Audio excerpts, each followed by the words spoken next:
All right, everyone. For this video, let's talk about voltage dividers. So, kind of understand what a voltage divider is and why it's useful in a circuit.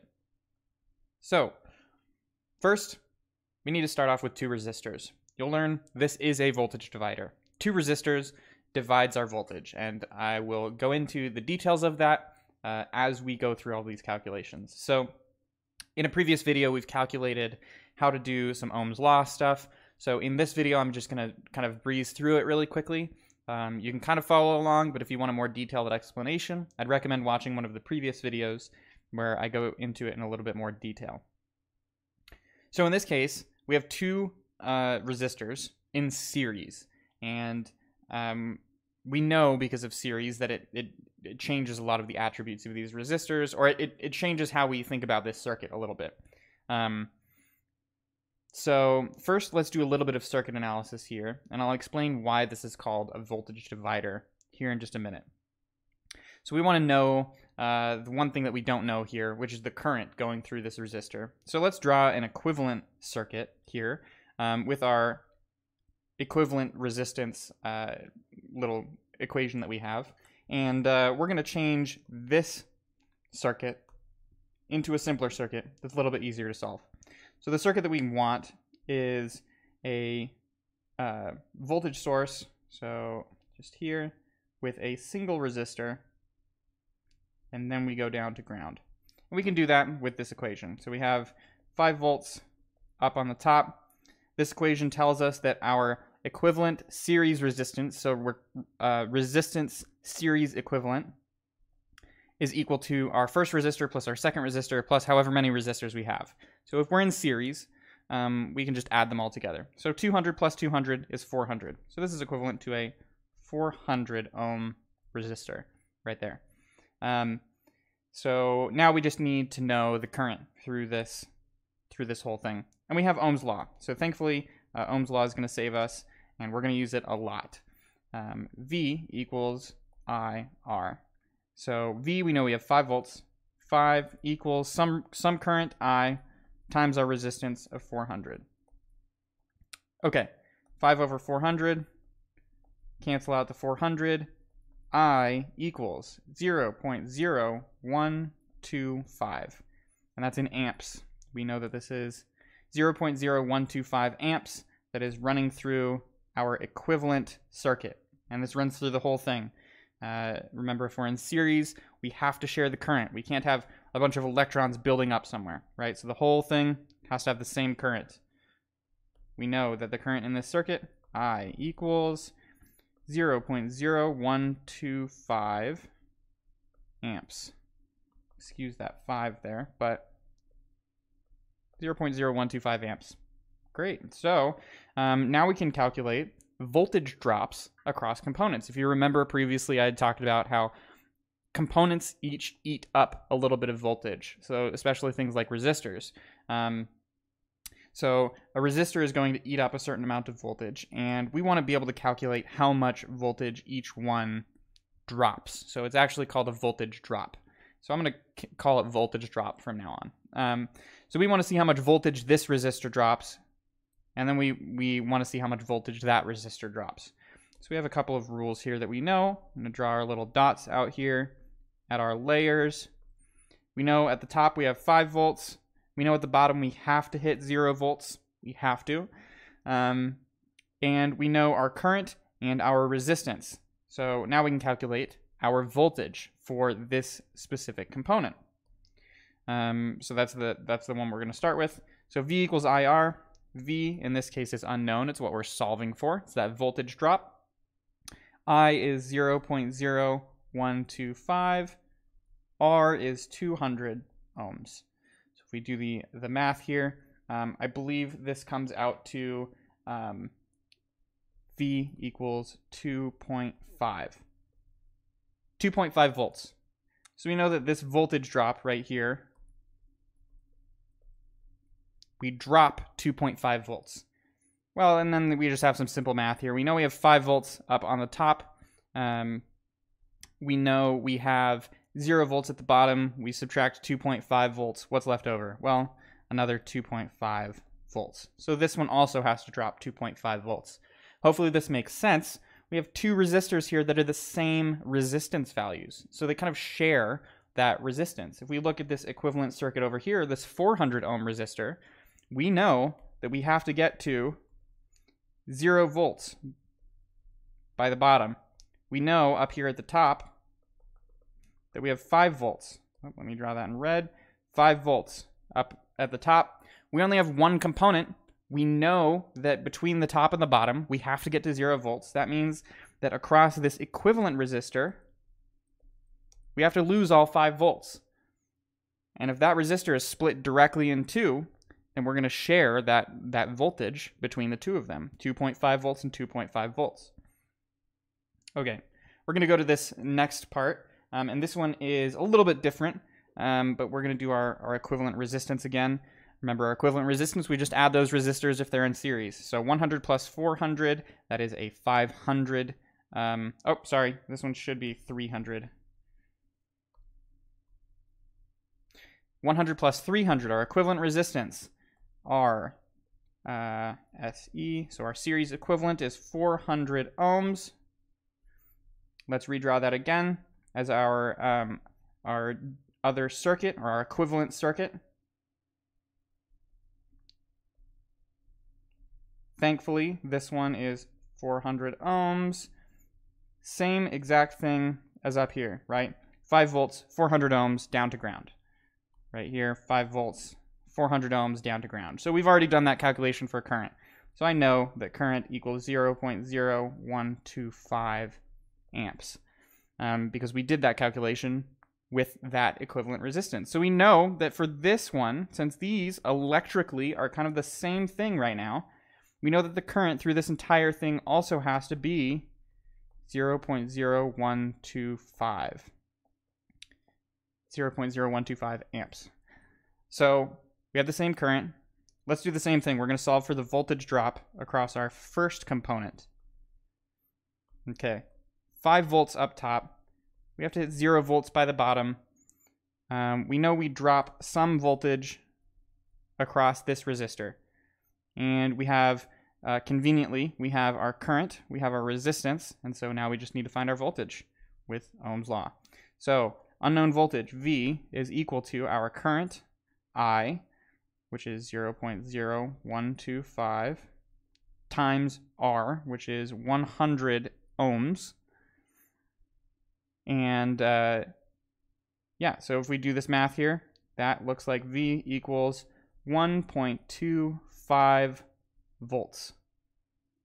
You'll notice this is a different amount than we got up here. This one we got 2.5 volts. So we dropped 2.5 volts across the first one right here with a 200 ohm resistor. This one we dropped 1.25 over a 100 ohm resistor, but our equivalent resistance is the same. So what's changing here? Well, if our equivalent resistance is the same, so across this whole thing we still have 400 ohms, just like we did in the beginning, but our voltage drop is different, well, it actually, we're going to learn that it has something to do with the ratio here. So let's draw in our values. Minus 1.25. We know we have 5 volts, 1.25 there. We have some step here, and then we have to hit 0. So we know that we have 3.75 that's dropped across this resistor, and it's a bigger resistor. Well, let's kind of look at the ratio here between this voltage drop and this voltage drop compared to this resistor and this resistor. So we know our equivalent resistance is 400 ohms. So let's draw this out. So we have 400 ohms as our equivalent resistance. Well, let's look at this first one, 100 ohms. 100 ohms out of our total 400 ohms is equivalent to how much out of 5 volts? Well, we can do some cross multiplication here, but I'll save you the chore of doing cross multiplication. It's going to be 1.25 out of 5 volts. 1.25 is 1/4 of 5 volts. So this resistor, which takes up 1/4 of our total resistance, is going to give us 1/4 the voltage. And we'll see that this actually kind of tracks for all of these resistors. So if we wanted to figure out the voltage drop across a single resistor, and it's all of these resistors in series, it wouldn't matter if we had a 100 ohm and a 300 ohm, or if we had a 100 ohm and then, I don't know, 50 and 50 and 50 and 50, all the way down to, what is this? Another 300 ohms. So 1, 2, 300 ohms. So we can always say that these resistors, we're going to add them all together and create an equivalent resistance. So these ones together are 100 ohms, right? 100 ohms here, 100 ohms there. All of these together, 300 ohms. And so the equivalent resistance of all of these is 300 ohms. So we're still comparing 100 to 300. So if we just look at our total resistance overall, and then we're looking at a single resistor, we can really quickly say, okay, well, this resistor is 100 out of a total of 400, which means that it is 1/4 of the total resistance. So it takes 1/4 of our supply voltage. If we wanted to do that really quickly with a 50 ohm resistor, well, what's 50 over 400? I believe it's like 0.2 or something like that, but let me do some math really quick here. Let's see, 50 over 400, 0.125. So that's going to take 12.5% of our resistance.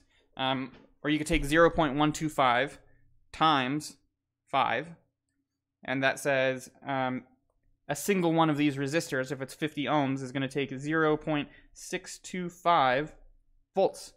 That all confused you? Just continue on. We're going to kind of talk about why this little ratio thing is useful, but this is what you should know. The ratio that we're looking for here is our resistor that we're looking at, whatever resistor we have here, compared to our total resistance. And if we want to figure out the voltage that that's equivalent to, then we just multiply that by our supply voltage. So Vs is voltage supply. So if we have a 100 ohm resistor and our total resistance is 400 ohms and we have 5 volts, we know that this resistor in question, this 100 ohm resistor, is going to take 1/4 of 5 volts, which means it's going to be 1.25 volts dropped across that resistor. That's how easy it is. So now let's talk about some applications of this. So let's pretend that all of this stuff here, this color, this kind of brownish color, is resistive material. So the further we get, the bigger the resistor, essentially. So we'll say that this whole resistor is equivalent to like 10 kilo ohms, which is pretty common. So if we looked at our little diagram here, and maybe we wanted to see, so we put a little probe somewhere, and maybe like right here in the middle, we put a probe, and we're measuring how much voltage we have left. So if we measure here compared to ground, we know that ground is going to be 0 volts. But we want to see how much voltage we have left after some of it has already been lost through this first resistor. So there's going to be a difference here. And in this case, we know that the difference, we've already lost 1.25 volts. So we know that whatever's left over is this 3.75. 3.75 volts in this case. If we were to go up here and do the same thing, and we put a probe in the middle of these two resistors, and we're looking at the difference here, well, we've already lost 2.5 out of our 5 volts. So whatever's left right here, we know is what's left in this value. So 2.5 volts left over. So that's if we're looking right at this spot right here. If we could attach some kind of pin to that and read that value, say an analog pin, and we could read that value, then we can read the voltage that's left over after our first voltage drop. So right here in this instance, remember we're kind of modeling this stuff as a resistive material. We have a voltage drop, right? So we have a voltage drop here, and then we have a voltage drop here. And we know if this is completely even, so we have an even amount on this side that we have on this side, then we know that this is going to split our voltage evenly. So then we would know that we would have 2.5 volts dropped here and 2.5 volts dropped here. But this analog pin is, it's seeing, okay, so right here we've already dropped a bunch of voltage. So if we just completely covered all of this up, what can that analog pin see? Well, we've lost 2.5 volts, so right here, it can see 2.5 volts left over. And then that 2.5 volts, after this analog pin has read it, can go and be dropped across the rest of this resistive material. So this analog pin is going to see 2.5 volts if it's right in the middle. But let's say we put it like a quarter of the way past the 5 volts. So we have like right here, the voltage drop there, and then all of the rest of this voltage drop here. So that's 1/4 of our 5 volts. We already did this, so these are equivalent to what we did up here, right? So we have 200 ohms and 200 ohms of resistance there. And then right here we have 100 ohms and 300 ohms. So this would be the equivalent of saying like this is 200 ohms here and 200 ohms there. But then this one is the equivalent of 100 ohms and 300 ohms. They both have the same amount of resistive material, equal to 400 ohms of resistance. But then we're just changing where we're reading from, or where we're putting this analog pin. So now we have 100 ohms, and so we have some voltage drop across here, and that total voltage drop, remember we just did this calculation, is 1/4 of our total voltage, which is 1.25 volts dropped. So what's the rest that we can read before it gets dropped over here? What's left over after this initial voltage drop that we can then read on our analog pin? Well, 3.75 volts, right? Because we've lost 1.25 before we even get to this analog pin. And so the only thing that this analog pin can see is the 3.75 volts that's left over that will then eventually be dropped over here. And this becomes really useful. So now we're looking at these ratios here. So remember, this ratio was 200 to 200, which is equivalent to, right, we have 200 for any given resistor over a total of 400 for our total resistance. If we go back over here, remember our resistor we're looking at versus our total resistance. 200 to 400, or 1 to 2. You can simplify this down. And if we're looking at this first resistor right here, this first section of resistive material here, 1.25 to 3.75, or 100 to 300. But we're actually looking at the total resistance, right? So if we look at the first one, 100 ohms, our ratio is 100 ohms for that first resistor compared to 400 ohms for the total resistance. Or if we look at the second one, it's 300 to 400. And those are our ratios. And that ratio is what matters. So now we want to find a way to actually capture this and use it. And we'll talk about a potentiometer here really quick. And then in the next video, we're going to talk about analog signals and how we get those signals in, and the difference between sending out analog signals and reading analog signals. So it would be really useful if we took that same resistive material and we just turned it into this little like circle kind of thing. And instead of just having this little analog pin that we have to slide back and forth here, what if we just attached it to a knob? And so we have this knob in the center here, and instead of sliding it back and forth, we still kind of slide it back and forth, but instead we're doing a circle now. So we have it right here, and this whole thing, as we twist this knob in the center, it changes where this little needle is lying. So maybe we twist it to there and the needle's laying there this time. Well, let's attach 5 volts to this side of the resistor, and then on this side, we'll attach it to ground.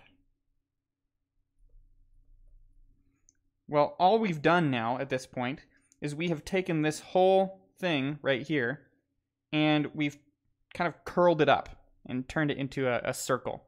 And this middle part is that analog pin, some analog pin that we want to read the ratio of our first set of resistance, which would be right here, to the ratio of our second set of resistance, which is right here. So in this case, we're not just changing one resistor at a time, which we could if we just had a single resistor and we wanted to change it. We could change that single resistor and it's still going to change the whole ratio. But the nice thing about this is as we move this needle from one side to another, so right here, maybe we're just going to say for the sake of argument that this is 1/4 of our total resistance and this is the other 3/4 of our total resistance. Well, as we move this needle, let's say we move it over here instead, well then our 1/4 and 3/4 doesn't apply anymore, but the first resistor goes up and the second resistor goes down, right? So if we then move it to here, the first set of resistance grows, so we have more space over here of resistive material, and then the second one shrinks, so now we have less space over here than we originally did. And so not only are we changing one part of the ratio, we're changing both. So instead of just saying, okay, we're going from a 100 ohm over a total of 400 ohms to say like 200 over 400, we're actually changing the both of them at the same time, or we're changing the ratio. So our equivalent resistance is staying the same, but we're just changing this top piece, which means what is our first resistor here? What's the value of our first resistance compared to the value of our entire resistor? And commonly you're going to see 10 kilo ohm potentiometers. So that means this whole resistance, we've been modeling this as like a 400 ohm resistance total, right? Because 100 and 300. But you can just change those values and still have the same amount over 10 kilo ohms, the same ratio. The ratio is what matters. It's not necessarily the ohms themselves, it's the ratio of the first set compared to the whole. So if we have a 10 kilo ohm potentiometer, then this just means that this whole thing is 10 kilo ohms. And maybe if we have it over here at 1/4, then this is 2,500 ohms for our first quarter, and then the other 7,500 for our second quarter. That still makes a ratio of 1 to 4, 2,500